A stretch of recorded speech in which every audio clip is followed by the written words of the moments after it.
Бұл елде жұмыссыздық мүлде жоқ. Себебі жұмыс істеу тек мүмкіндік емес, заңмен бекітілген міндет. Сіз бұл елде тұрғыңыз келсе, жұмыс істеуіңіз міндетті. Жұмыс істемесеңіз, жазаға тартылуыңыз мүмкін. Бұл ел Солтүстік Корея.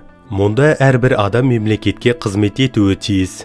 Қоғамда жұмыссыз деген ұғым мүлде жоқ. Тіпті студенттер мен зейнеткерлердің өзі еңбекпен айналысады. Жас өспірімдер арнайы еңбекке баулу лагеріне жіберіледі. Ал ересектер міндетті түрде мемлекет бөлген жұмыс орнына баруы керек. Кімде-кім жұмысқа бармаса, тәртіп бұзған болып есептеледі.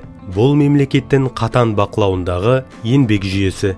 Батыс елдері мұны қоғамдық қысым десе, билік өкілдері жаппай тәртіп пен даму кепілі дейді. Алайда осындай жүйенің арқасында елде ресми түрде жұмыссыздық көрсеткіші 0%. Сіз қалай ойлайсыз? Бұл жүйе дұрыс па?